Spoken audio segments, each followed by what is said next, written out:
Bonjour tout le monde, bienvenue à Entrepreneurs sur les projecteurs. Catherine Lavoie, son coach performance. Aujourd'hui, je reçois Emeline Manson. Bienvenue Emeline et merci d'avoir accepté mon invitation. Merci à toi. Sincèrement, c'est un honneur pour moi d'être là, vraiment.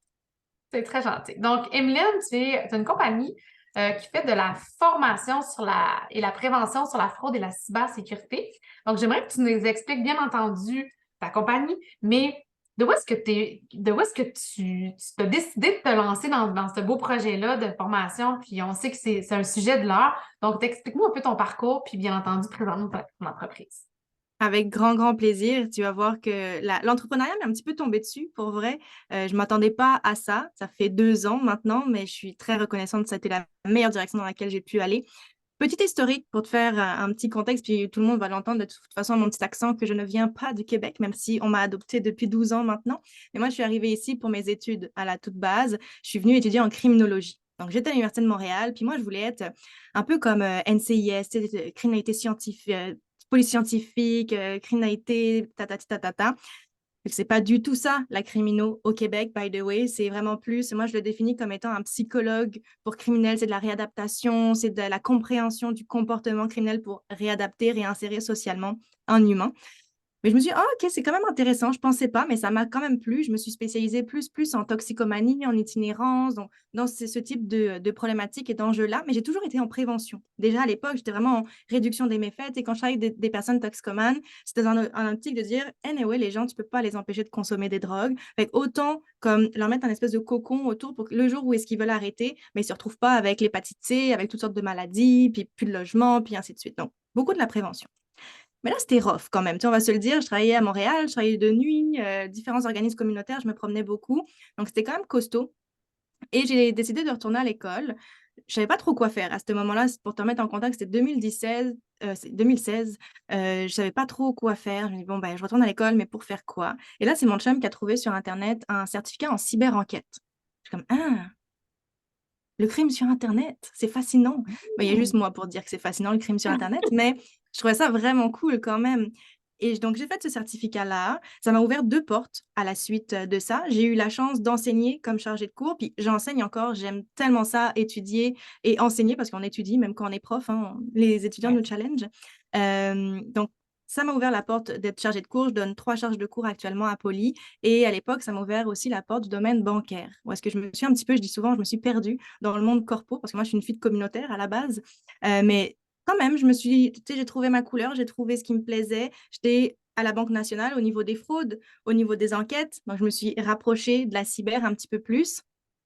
Et là, j'avais des clients qui fraudaient, j'avais des clients qui se faisaient frauder, donc j'étais beaucoup plus dans l'intervention. Et moi, je suis une fille de prévention à la base et ça venait me chercher pour vrai. D'avoir des gens qui se faisaient prendre, je me dis, mais je peux pas croire, pourquoi ils ont cliqué à cet endroit-là, pourquoi ils ont communiqué telle information. Et c'est tellement venu me chercher qu'au bout d'un moment, je me suis dit, il faut aider les gens, il faut faire de la prévention, de l'éducation. Et c'est là que voilà, j'ai eu une petite bulle dans mon cerveau et je me suis dit, bon, c'est bon, moi je m'en occupe, je vais faire des capsules vidéo sur YouTube pour sensibiliser les gens. Et c'est vraiment de là que c'est parti. Et je me suis fait prendre à mon propre jeu au point où est-ce qu'au bout d'un moment, je me dis, ben, c'est ça que je veux faire, c'est donner de la formation, c'est d'être vraiment dans la prévention, dans la sensibilisation. J'ai démissionné de la banque et je me suis lancée donc à 300% dans ce petit bébé-là, dans ce projet. Et tu sais, quand on parle de cybersécurité, les gens pensent beaucoup et tout de suite à la machine, à la technologie, aux infrastructures. Et oui, c'est important. Mais on a aussi un humain et cet humain, s'il n'est pas sensibilisé, ben, il clique n'importe où, il envoie des courriels n'importe comment. Et des fois, ça arrive très, très vite aussi. Donc, c'est voilà, grosso modo, la grande histoire courte de ce qui fait que je suis là aujourd'hui. Merveilleux. Fait que, explique-moi un peu, dans le fond, ton rôle, toi, là, tu parles de formation, de prévention. Fait que, qu'est-ce que tu fais? C'est qui tes clients types là, que tu vas travailler? Est-ce que tu fais encore des capsules YouTube pour le monsieur, madame, tout le monde? Est-ce que tu vas aussi travailler avec les entreprises? Puis si oui, quel genre d'entreprise? Alors, j'ai dû faire un choix un petit peu déchirant au début, il y a 2 ans, quand je me suis partie, parce que moi, j'ai un amour incroyable pour les jeunes, pour les écoles, pour l'éducation au niveau vraiment de la jeunesse, des bonnes pratiques en ligne, l'intimidation, tous ces aspects-là. Donc, il y a cet aspect qui me tenait beaucoup à cœur, mais il y a aussi toutes les entreprises que j'ai vues quand j'étais à la banque. J'ai vu des entreprises faire faillite pour vrai parce que victimes de rançon logicielle, tous les systèmes sont bloqués, il faut payer une rançon, mais on n'a pas les sous, on n'a pas de backup. et des entreprises qui ont, tu sais, qui ont mis la clé sous la porte. Fait que j'ai dû faire ce choix déchirant-là. Je me suis orientée principalement vers les entreprises pour cette première phase. Moi, je pense qu'il y aura d'autres phases, puis les écoles, tu sais, j'ouvre quand même toujours la porte. Mais je me suis orientée plus entreprise et mes clients aujourd'hui vont être des organisations, des petites organisations, parce que tu sais, les grandes entreprises de ce monde n'ont pas besoin de moi, ils ont leur propre département à l'interne. Et de toute façon, c'est pas là où est-ce que j'ai le plus de fun non plus, mais petite organisation d'une vingtaine, trentaine d'employés qui généralement n'ont même pas d'équipe TI à l'interne nécessairement, où ça va beaucoup être délégué. Je travaille beaucoup avec des plus petites organisations encore, des 5 employés, même des travailleurs autonomes des fois, parce que c'est pas tant dans le nombre d'employés qu'on a, mais plus dans le c'est quoi qu'on a comme données sensibles chez nous.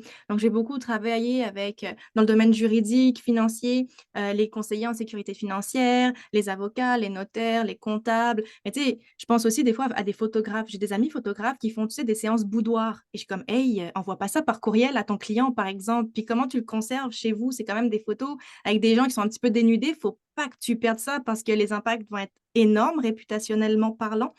Donc voilà, au niveau de la clientèle, petite organisation, des OBNL, c'est souvent un peu le mouton, personne veut s'intéresser aux petites organisations, c'est pas rentable, c'est pas intéressant.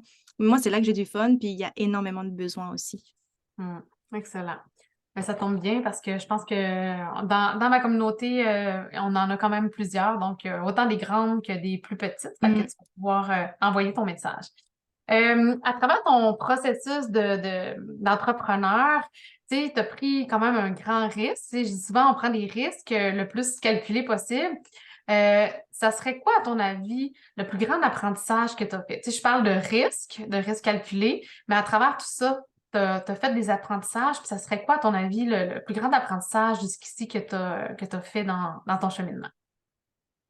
C'est c'est une très, très bonne question et c'est quelque chose que maintenant, auquel je crois énormément, mais même que je vais répéter à mes étudiants. C'est si tu demandes pas, tu as 100% de chance d'avoir un non. Si tu demandes, tu as 50% de chance d'avoir un oui. Et je me suis retrouvée des fois dans des situations à dire, est-ce que je le fais, est-ce que je le fais pas, est-ce que je demande, est-ce que je demande pas. Et à chaque fois, j'avais cette petite phrase qui jouait dans ma tête et je me dis, mais demande-les. Au pire, la personne, au moins, elle saura que c'est la direction dans laquelle tu veux t'en aller. C'est peut-être un non pour le moment, mais ça pourrait être un oui plus tard. Et je me suis retrouvée dans des situations à justement demander à être invitée sur certains podcasts de personnes qui ont une très, très belle renommée, exemple dans le domaine de la finance. J'ai dit, OK, je vais y demander, puis on verra. Puis là, je ferme l'ordi, puis on verra. Et qui m'a dit oui. Et là, j'ai dit, OK, qu'est-ce que je fais avec ça maintenant? Mais c'est positif et ça nous force à évoluer. Donc, de pas dire non pour les gens, de laisser aux gens l'opportunité de nous le dire, mais c'est jamais un non définitif. Au moins, ça fait prendre en considération que c'est la demande et que potentiellement, c'est quelque chose qui nous intéresserait même dans 6 mois, même dans un an.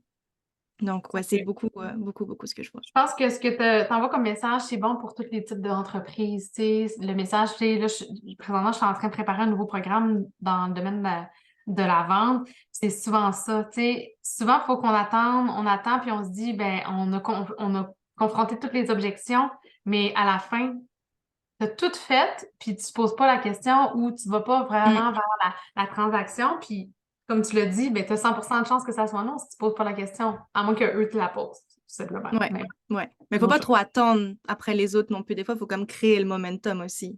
exactement, exactement. Euh, la période de la pandémie, puis le post-pandémie, pour toi, est-ce que, à ton avis, ça t'aide dans ton entreprise actuellement? En toute honnêteté, s'il n'y avait pas eu de pandémie, je serais probablement pas à mon compte. J'aurais pas tout ce temps d'extra, tout ce temps à être à la maison et à moi étant quelqu'un de tout le temps très très travaillant, de dire bon bah qu'est-ce que je fais de mon temps maintenant? J'aurais pas eu le temps et l'espace pour créer le projet. Donc non, en toute honnêteté, si la pandémie n'avait pas été là, j'aurais pas été en télétravail, j'aurais pas eu tout ce temps et toute cette énergie aussi à accorder au projet. Puis dis-moi, mettons que ça n'existe pas des pandémies là, demain matin. Ouais. Fait que j'essaie de me renouveler un petit peu dans l'évolution de ma question. Puis dis-moi, à ton avis, qu'est-ce que cet apprentissage-là te fait prendre conscience? Si ça n'existe pas, là, si tu n'en as pas d'autres pandémies dans 2 ans, là, qu'est-ce qu'il faut que tu fasses pour, à ton avis, recréer ce moment d'espace-là et de temps pour réfléchir à ta business? À mon avis, c'est pas évident parce que le défi numéro un, c'est qu'il faut prendre le temps. Là, la pandémie nous a forcé à prendre le temps, mais sinon, on ne le prend pas, ce temps-là. Euh, je pense que, et ce que je dirais, si ça avait été à refaire et qu'une pandémie n'existait pas, je pense que des fois, on prend des vacances puis on veut totalement décrocher du travail. Et j'aurais tendance à dire que peut-être que les vacances sont une opportunité pour pas décrocher complètement, mais justement avoir peut-être ces périodes d'espace et de réfléchir, de noter des idées qu'on pourra mettre en pratique plus tard. Mais je pense que c'est important de se créer de l'espace. Je trouve que c'est important aussi de temps en temps de faire des espèces de retraites, pas des retraites de méditation, mais quoi que ça correspond à certaines personnes et c'est parfait. Mais tu sais, d'être juste déconnecté des opérations et d'avoir ce pas de recul sur qu'est-ce que je fais, où est-ce que je veux aller, est-ce que c'est encore aligné. La pandémie nous a forcé ce temps-là, mais c'est de créer cet espace, créer ce temps. Exact, puis de le prendre. Tu sais, moi, je dis souvent, tu sais, si tu le prends pas, le temps, la gestion du temps, c'est pas la gestion du temps, c'est la gestion de soi. Ouais, Parce que le temps, il se gère pas. Tu comprends? Fait ouais, qu'on peut pas dire, OK, je vais emmagasiner 1 heure dans mon banque, dans ma banque. non. Fait que, tu sais, je pense que c'est tu l'as bien dit, tu sais, de prendre ce temps-là, puis de s'arrêter, puis se permettre d'avoir un espace de création.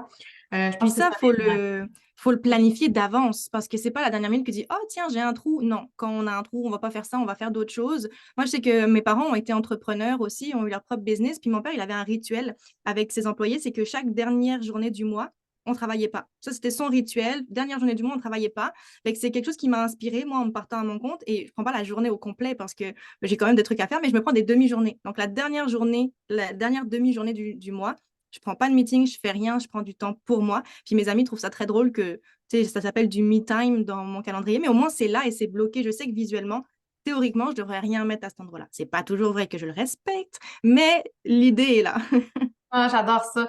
Moi, souvent, je parle de la planification 90 jours, de le faire au moins une fois, une demi-journée aux 3 mois. Tu sais, ça rejoint exactement ce que tu dis. Toi, c'est une demi-journée peut-être au mois, mais de le faire, tu sais, de ce petit mini pas de recul-là, puis est-ce qu'on est aligné avec qu'est-ce qu'on veut faire, puis aussi qui on est comme personne. Ouais. Fait que merci d'avoir souligné ça. Je pense que c'est très opportun avec ce que j'enseigne aussi. Fait que je suis contente de voir qu'une professeure puis une formatrice en cybersécurité aussi l'applique dans son quotidien. Merci. Parle-moi, Emeline, un peu aussi, comment tu restes inspirée? Parce que oui, tu sais, tu l'as dit tantôt, tu es une professeure, tu enseignes, tu te fais challenger, donc tu vas aller t'informer, mais comment tu vas rester inspirée dans ce que tu fais?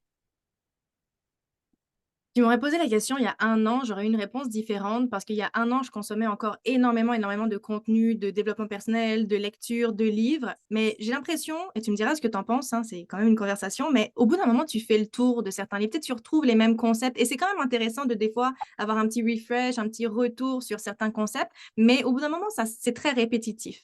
Donc, il y a un an, j'aurais dit, oh, ben, je lis et je trouve ça passionnant et je trouve ça inspirant. Mais aujourd'hui, ma réponse serait différente. Mais ma réponse, quelle serait-elle? C'est une très bonne question. Comment je fais pour rester inspirée? Comment je fais?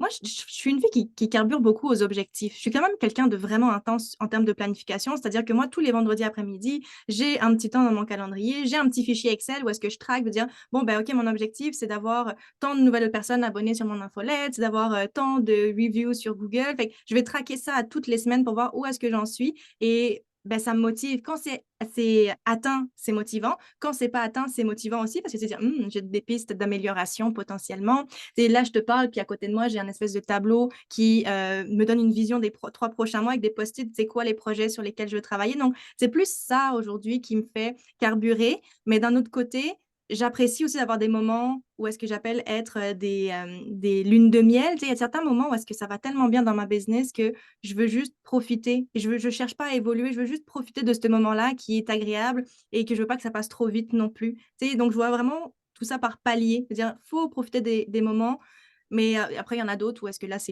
là, c'est la fin de mon année financière, donc je suis à fond dans le bilan, dans le tout ça. Donc ça, c'est super motivant. Mais je sais qu'à un moment donné, je vais atteindre pas un plateau, mais un moment où est-ce que je vais consciemment me dire, OK, je veux juste profiter du moment. Là, tout va bien, tout se passe bien. On cherche rien d'autre pour le moment. Donc, c'est un peu ça. Le Ben, suivre. non, mais je trouve ça super bien ce que tu nommes parce que je pense que c'est des cycles. Puis Ouais. ce que tu nommes présentement, dire, OK, là, j'ai besoin de me reconnecter avec l'être, avec la personne. Donc, livre de croissance personnelle, qui je suis, qu'est-ce que j'ai de besoin, qu'est-ce qui me motive, qu'est-ce qui m'inspire, c'est quoi mon ikigai. Puis là, après ça, OK, quand ça c'est fait, là, c'est clair. OK, là, on travaille sur nos objectifs.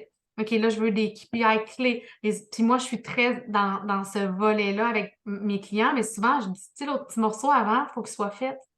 Puis, comme tu le dis après, ben là, tu récoltes les fruits de l'être, le faire égale avoir plus. Donc, de profiter. Tu sais, ma formule, moi, c'est être fois faire égale avoir. Là, Mm. avoir, c'est de dire, OK, il faut le prendre le moment de dire, OK, je profite du moment présent.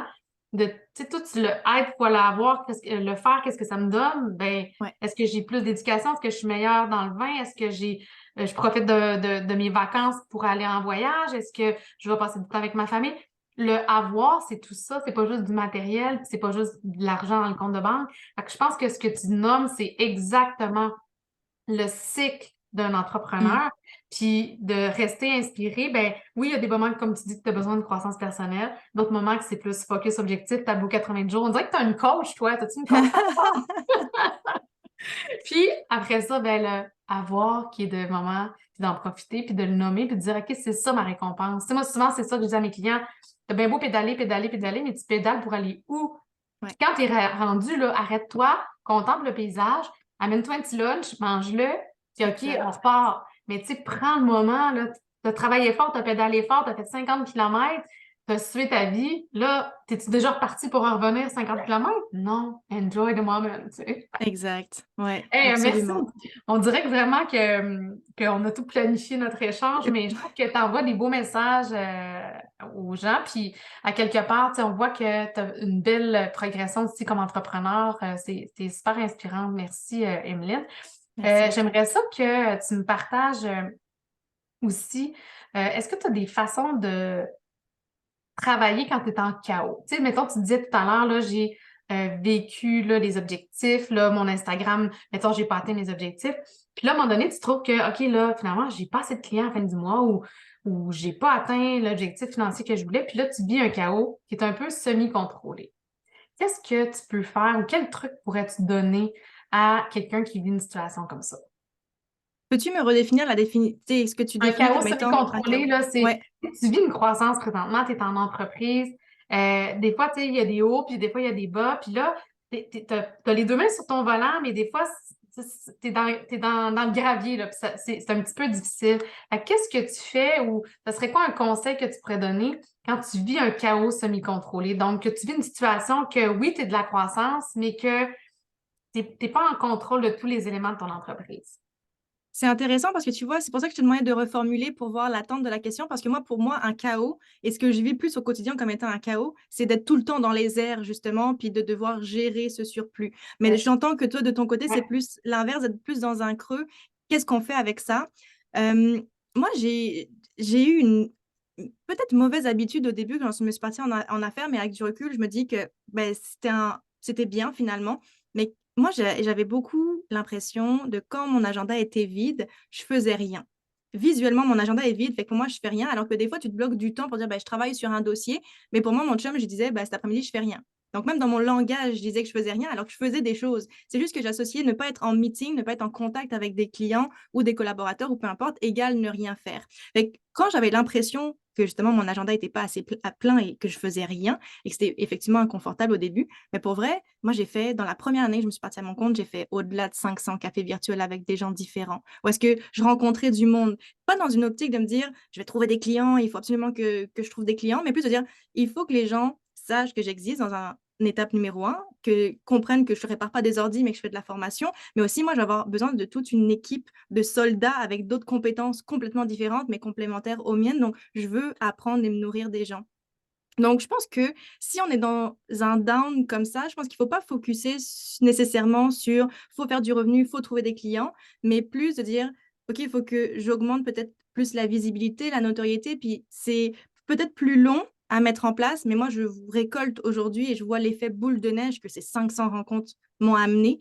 Donc, ce serait, de la façon dont je comprends la question, ce serait ma réponse potentiellement. Ouais. Est-ce que ça répond? Est-ce que je suis un peu à côté? Sinon, n'hésite pas. Mais en fait, tu sais, des fois, la question, elle amène à une réponse, puis ta réponse est vraiment intéressante. Fait que, tu sais, je pense que de stimuler des activités, tu sais, je pense que des fois, les gens ont l'impression qu'ils font quelque chose, puis qu'il n'y a pas un objectif, comme tu l'as dit, monétaire, mais qu'il y a un objectif de notoriété, un objectif de visibilité. Tu sais, dans un de mes groupes d'affaires, on dit souvent, c'est de créer de la visibilité, la crédibilité, puis la profitabilité. Fait que Mm. si tu travailles sur ta visibilité. Ensuite, tu vas travailler sur ta crédibilité en échangeant avec des gens.